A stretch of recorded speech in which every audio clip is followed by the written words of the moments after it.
Bismillahirrahmanirrahim. Assalamualaikum warahmatullahi wabarakatuh. Perkenalkan, nama saya Ilham Dimas Fazri, mahasiswa Universitas Islam Negeri Fatmawati Soekarno Bengkulu, Prodi Bimbingan dan Konseling Islam, Fakultas Usuluddin Adab dan Dakwah. Puji syukur kita kepada Allah Subhanahu wa taala yang telah memberikan kita kesehatan, kenikmatan kesehatan yang mana kita dapat rasakan pada kali ini. Semoga senantiasa kita selalu dapat merasakan kenikmatan kesehatan dan kesempatan itu pada hari-hari berikutnya. Salawat iring salam mari kita curahkan kepada Nabi Baginda Muhammad sallallahu alaihi wasallam dengan melafazkan lafaz Allahumma shalli ala sayyidina Muhammad wa ala ali sayyidina Muhammad. Yang terhormat kepada dosen mata kuliah Warohis, yakni Bu Triani Pujasuti, SSI, MASI, dan teman-teman sekalian. Pada kali ini saya dari kelompok pertama akan menyampaikan sebuah presentasi yang berjudul Pengertian dan Dasar-dasar Perawatan Rohani Islam.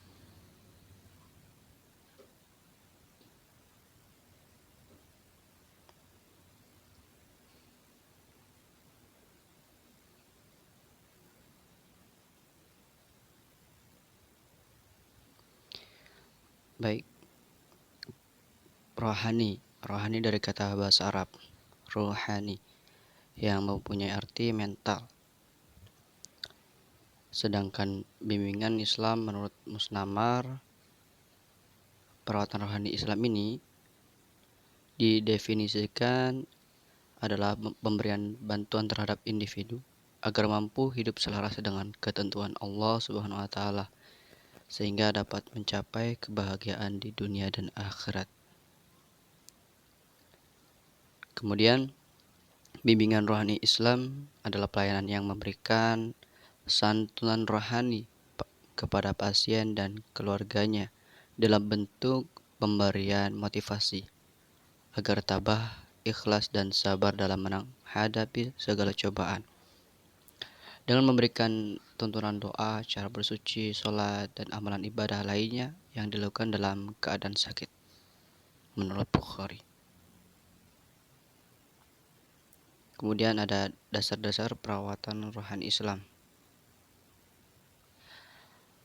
Dasar perawatan rohani Islam ini adalah proses pengobatan, pemeliharaan, dan pengembangan rohani pada diri manusia ya, dari segala macam gangguan dan penyakit yang mengotori kesucian fitrah rohani agar selamat sejahtera dunia akhirat didasarkan kepada tuntunan Al-Quran, As-Sunnah, dan hasil ijtihad melalui metodologi penalaran. Oleh karena itu, dalam keperawatan ini manusia sangat dianjurkan untuk menjaga hati, lisan, pikiran, dan tingkah laku agar ia sehat secara holistik atau menyeluruh, baik bio, psiko, sosio, dan spiritualnya.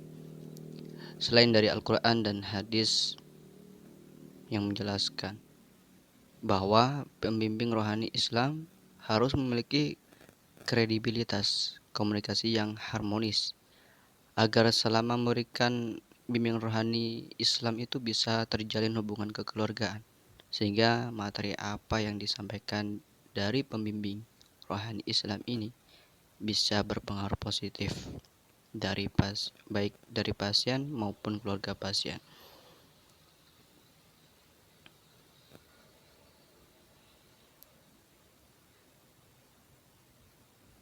Kemudian di sini ada perawatan rohani Islam. Bimbingan rohani Islam memiliki metode dan tekniknya. Nah, di mana metode diartikan sebagai cara untuk mendekati masalah sehingga diperoleh hasil yang memuaskan, sedangkan teknik merupakan penerapan metode dalam prakteknya. Nah, dalam hal ini terdapat metode individual dan metode langsung. Metode langsung adalah metode di mana pembimbing melakukan komunikasi secara langsung dengan orang yang dibimbingnya atau pasiennya. Metode ini dapat diperinci secara individu dan kelompok. Nah, metode individual yaitu pertama, pembimbing melakukan dialog langsung tatap muka dengan pihak yang dibimbing. Kemudian yang kedua, kunjungan ke ruang rawat inap atau rumahnya ya, rumah si pembimbing ataupun orang yang dibimbing. Yakni pembimbing melakukan dialog dengan pihak yang dibimbing, dilaksanakan di ruang rawat inap atau rumahnya ya tadi ya. Kemudian yang ketiga, kunjungan dan observasi kerja, yakni pembimbing melakukan percakapan individu sekalipun mengamati kondisi pasien dan lingkungannya. Kemudian metode kelompok. Nah, dalam metode ini pembimbing melakukan komunikasi langsung dengan cara berkelompok. Nah, yang pertama diskusi kelompok, yakni pembimbing melaksanakan bimbingan dengan cara mengadakan diskusi dengan keluarga pasien yang mempunyai masalah yang sama. Kemudian ada dalam grup diskusi kelompok ini ada group staging, yakni pemberian bimbingan dengan memberikan materi bimbingan tertentu atau ceramah kepada keluarga pasien yang telah disiapkan. Kemudian metode tidak langsung. Metode tidak langsung adalah metode bimbingan yang dilakukan melalui media massa. Hal ini dapat dilakukan secara individual atau kelompok. Ada dua metode ya dalam metode tidak langsung ini, yaitu metode individual dan kelompok. Individual metodenya yaitu melalui surat menyurat, melalui telepon, dan melalui audio visual. Lalu metode kelompok ini ada melalui papan bimbingan, melalui surat kabar atau majalah, dan melalui brosur. Kemudian tujuan perawatan rohani Islam, yakni memberikan ketenangan batin dan keteduhan hati kepada pasien dalam menghadapi penyakitnya.